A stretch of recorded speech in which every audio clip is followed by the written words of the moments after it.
So I'm making this video to bring a little closure to my series about my DNA series. I would have made 2 parts already, and I would have shared a few clips with information I was receiving. And now it has been some time for me. When I embarked on this journey, I did not know what to expect. I did not know how I would respond, but it was very heavy on my heart to do something because for a long time I don't know if I was running away from it, but I just couldn't find the courage to address the situation, did not know how to address the situation. So for anyone else in this situation, there are parts of my story that you may be able to relate to. You may be able to understand that there are a lot of emotions that comes along with this journey, whether it's getting the answers that you want or not getting the answers that you want, or, you know, even getting the response from persons that you would expect. And I don't even know what that is. I don't even know what the expectations are. I didn't have any expectations, but I was very, very nervous, you know, pursuing this information. I would have found out at the age of 18 that my biological father may not be my father. There was just a possibility told to me at the age of 18 by my mother. I wasn't sure what I was hearing, and I don't know, I can't explain, but I just can't explain how it felt or what was going through in my mind at that time, because I just didn't believe what she was telling me, and I didn't know what it was she was telling me. She was saying something, but it didn't add up.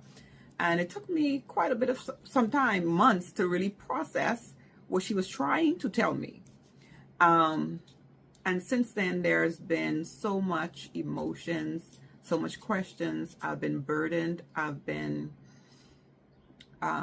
it just triggered. And I guess as we all go through life and we experience traumas and setbacks and other turmoils, we just learn to grow and grow with it.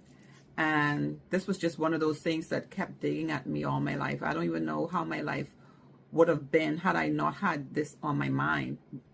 And so I finally built up the courage after so many years to get some information. And I wouldn't even just say courage. It just was to a point where I felt like I was losing my mind.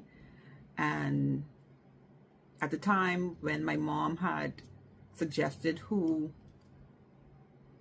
she did tell me who she thinks may be my biological father.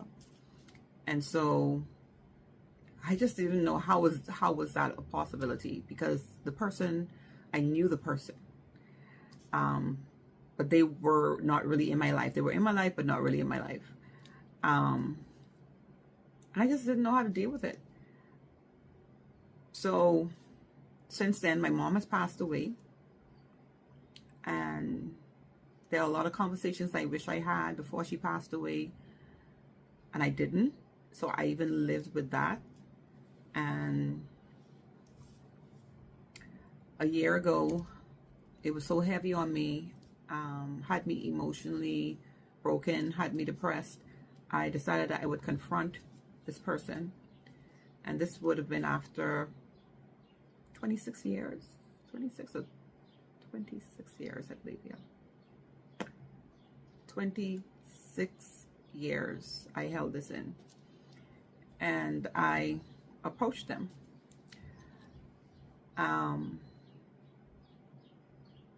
The person admitted that there is a possibility. And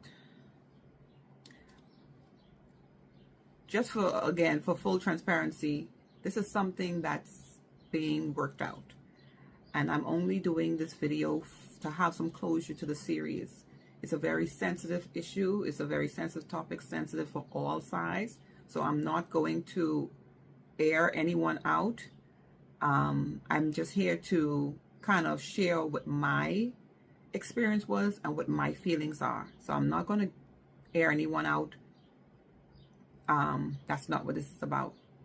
And I'm from a very small country, so there is a high probability that someone knows someone knows someone, and I don't want that disruption in my life. And so I'm just going to share what I can. So they did say it was a possibility, and I built up the courage to ask for a DNA. The person said that they would think about it, and a year later it never happened. I did ask them 6 months in again. Now it's over a year later and it never happened. So I decided that, I'm gonna explore other options of figuring out, at least where I came from. And that's when I decided that I would do the Ancestry.com DNA test. And this is not, of course, I only use my channel for documentation. So I'm not a content creator. I'm not earning anything from this. I don't have that many followers. This is primarily for me and my kids, my grandkids, and any other generation to come, so that when they look back, they can know that their grandmother, great-grandmother, great-great-grandmother built up the courage to address and confront her issues. So I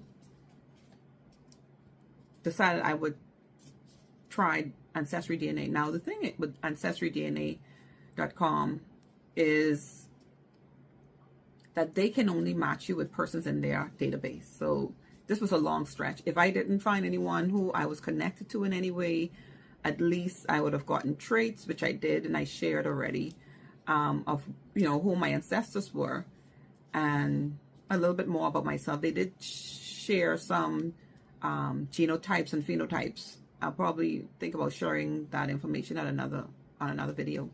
So I got a lot of information outside of my DNA match. They were also able to give me matches with my mother's DNA.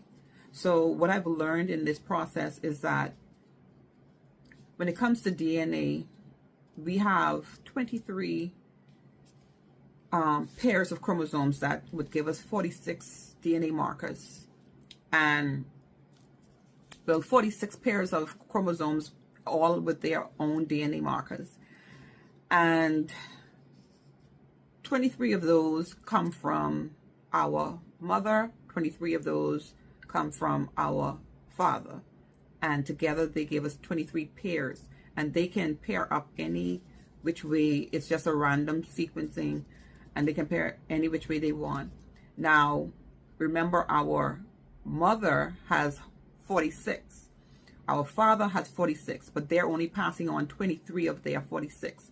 So it's not to say that there are parts of your DNA that are not connected to certain traits or certain ancestors or certain nationalities. It's just that you didn't get those traits.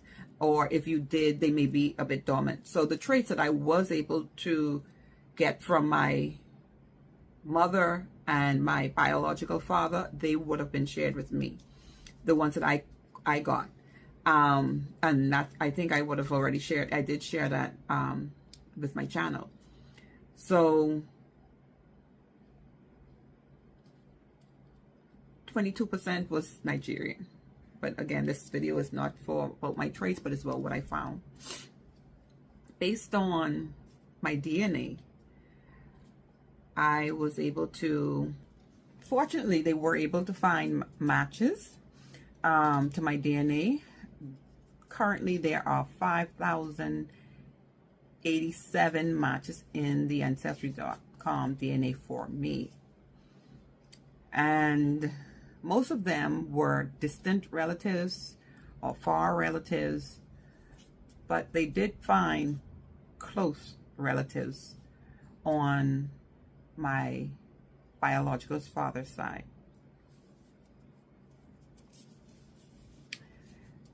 And just to let's kill the suspense. Yes, the person who she did think was my biological father is my biological father.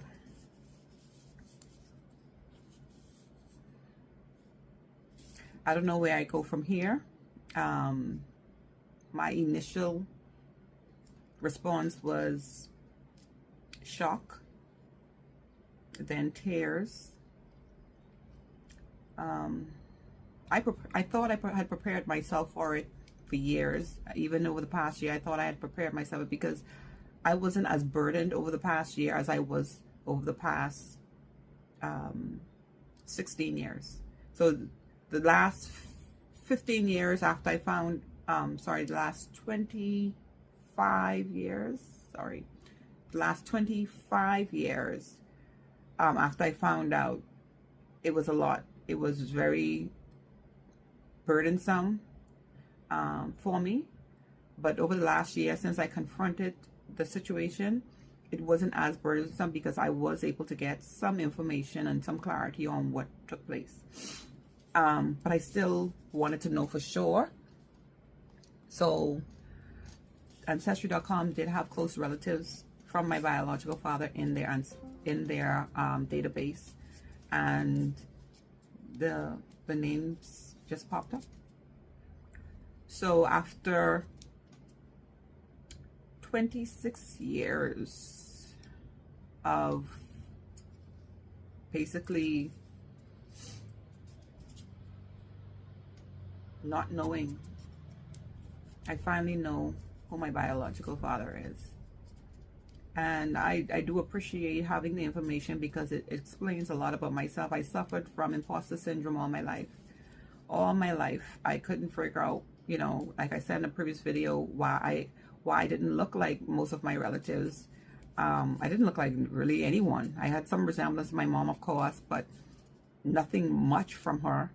And I just didn't look like my relatives. So I was confused. I never thought that this was the reason. And since I found out that there was a possibility, a lot of questions went through my mind, how different my life could have been had I have known or lived a different life, had I had lived a different life. But we can't worry about what coulda, shoulda, woulda happened. What happened, happened. We can't change the past. So I'm more concerned about how do I move forward? What does this information do? Does it change anything? My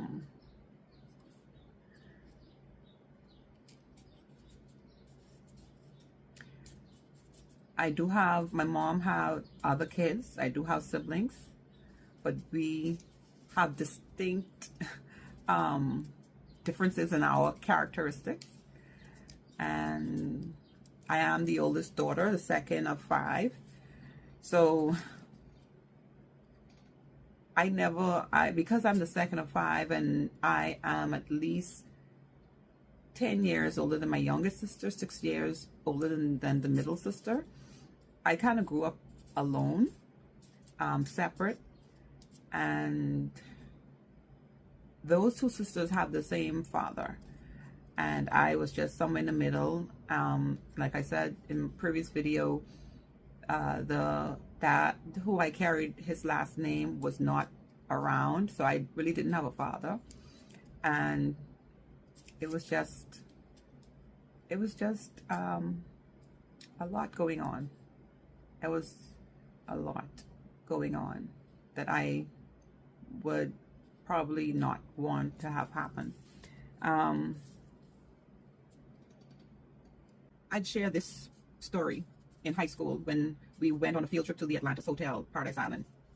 We were done with the field trip, and I don't know, we were left to find our own transportation going back, or I guess at least our parents were supposed to arrange to make sure that we got picked up. Of course, I came from a less fortunate neighborhood. I was in less fortunate circumstances. So my mom, she did have a car I think once or twice in my childhood, but for the most part, we didn't have a vehicle. So I was left to catch the bus or catch a ride or walk. I walked most of my time in school. And I don't know what happened. I just did not know how I was getting home. So some friends and I decided we would walk over the bridge onto Nassau and wait for, they would wait for their rides there, and I guess I would figure out how I would get home. And that's when the phone booths were out, but were still around. You go in the public phone booth, you make a call or whatever, put your call in and make a call. So one of my friends went to make a call to her dad, and I was standing there, and I just heard her said, "Daddy, I'm waiting on you. Can you come for me?" And I don't know, my eye just flooded with tears, even though at that point I didn't know that there was a possibility that my father at the time was not my dad. But just knowing that I did not have that relationship, I really didn't have a father in my life, my eyes flooded with tears because I didn't know that was new to me, right? It was something different. And I didn't even know that there was such a gap, or a hole, a void that caused me to get so emotional. So that was one of the first times I realized that, there was a huge gap there. And, it was things like that kept on coming up throughout my years, making me to understand. I've always been a person that was always connected spiritually to higher beings. And so there was always things happening, to bring awareness, but I couldn't read, the signs. I saw them, I heard them, I dreamt them, but I could not read the signs. So there was a lot. And just thinking about it, that's what's happening with me now. That's the process I'm going through now. A lot of thoughts, a lot of memories, and I'm a person, I don't remember much. A lot of my memories have been parked in my subconscious, and now a lot of it is now coming up. So forgive me if I took a while to bring this information to, I decided I wanted to share this journey. And so it took a while, and it's still going to take a while because I'm still processing a lot. There are a lot of emotions that I didn't thought I would have had.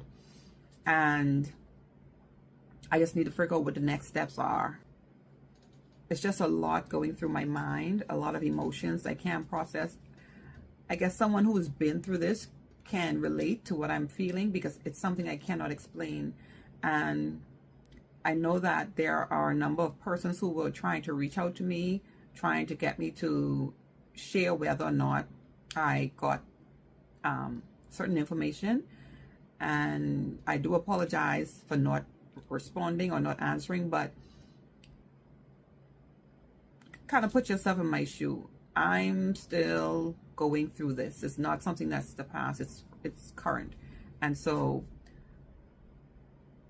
I don't know, I just need to be selfish with certain things right now because I don't know how to share in real time. When I get information, I have to process it, I have to sit on it, I have to feel it. And when persons ask, just for answers, it just maybe for information's sake. It's not for information for me. It's my life. And so I just need to process what I found out. And to be quite honest, it's still very fresh and very emotional for me.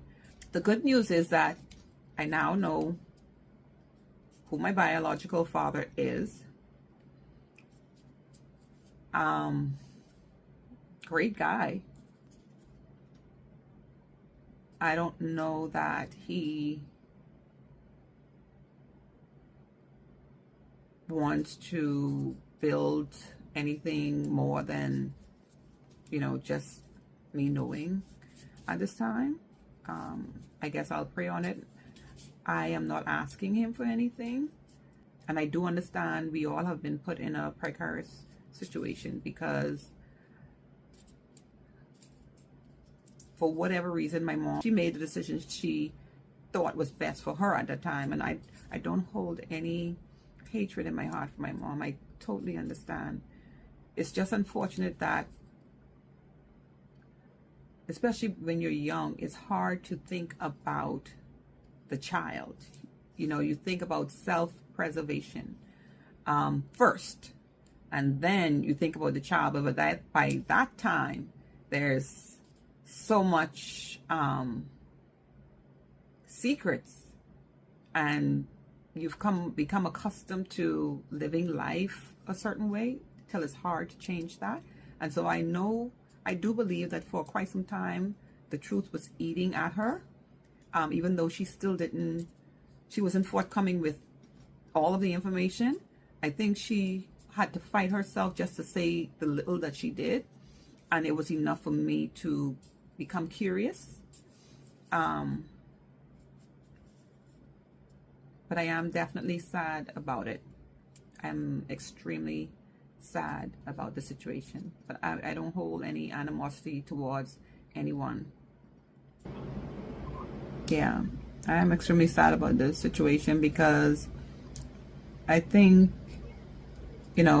had this gentleman had an opportunity to raise me as his own, my life could have been a bit different. My mom did a great job at raising me. I kind of felt that my mom, of course, was a single mother raising her kids on her own, basically. My two brothers and I were kind of raised like the other, if you get what I'm saying.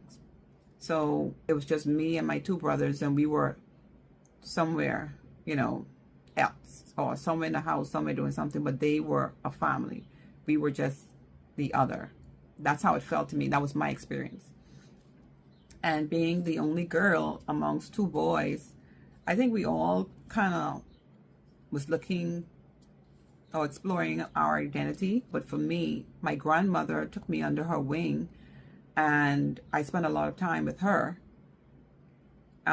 When she would travel to the family islands during the holidays and during the summers, I would go with her. So she took me under her wing because my mom worked so much with us, but for what she could give us, she did her best raising us. I'm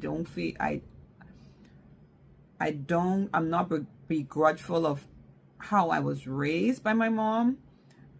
It was, to me as a child, it was the norm. So I don't recall having any feelings of neglect from her, even though when I look back at a lot of situations, I really was on my own. But as a child, I just didn't carry that emotion. But I have identified that, and it's important for me to identify that because now I can connect a lot of my personality and the way I see life to the way I was raised. I know she just had to do what she had to do. But, I can't help but think that my life could have been a lot more different. From the family that I see now that my biological father has, my assumption is that I could have lived a better life. Let's just put it that way. A different life. Let me put it that way. A slightly different life. So, yeah, there's that. I did find my biological father. I'm filled with emotion. Relief is one of those emotions. A heavy weight lifted is one of those emotions. I don't know if happy is something I feel. I don't know if happy is something I feel. Understanding is something I feel. I do understand the circumstance. I was able to put myself in his situation. And, but I do feel negative emotions as well. I feel loss. I feel like I lost a family member or family members. I feel sabotage. I feel neglected. I feel alone. I feel sad. I feel all of those things. And so I know it's going to take me, this is my new norm. At 44 years old, I'm discovering something new. So it's going to take me a while to process these emotions. And every day there's a new emotion. And every day there's a new memory. And there's new information that just adds more questions. And sometimes, I wouldn't even say anger, but definitely sadness is a common emotion that I feel when I get more information. Because now I'm left to connect the dots. And I'm thinking, who else knew? And I'm kind of finding out that a lot more people knew than what I thought. And no one told me anything. No one told me anything. How do I feel about it? I don't know. Why they didn't tell me anything, I don't know. My mom passed away when I was 23, and for 21 years now, no one really had anything, you know. Now, there were some strangers throughout the years since my mom passed away who said, you know, one or two things that added to my curiosity and my suspicions. But as far as immediate family and close relatives, no one said anything. And I don't think no one really considers how the child feels or what they're experiencing.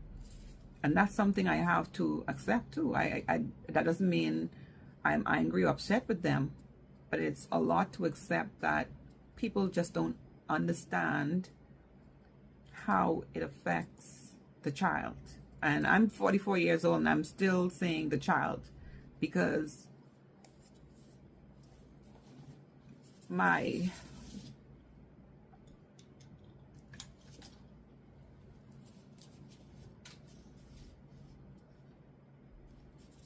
5-year-old self, my 12-year-old self, my 18-year-old self, and now my 44-year-old self just has a lot of questions. And I have to accept that I may not ever get the answers.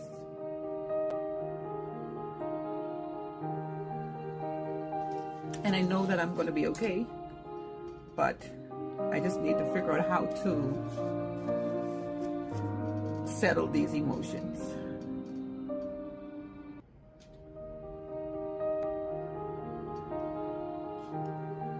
I feel robbed. That's how I feel.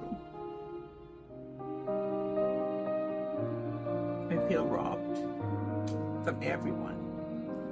So I didn't want to cry. I tried to not to cry, but it is what it is. And so there you have it. That's my story, and we shall see. Bye.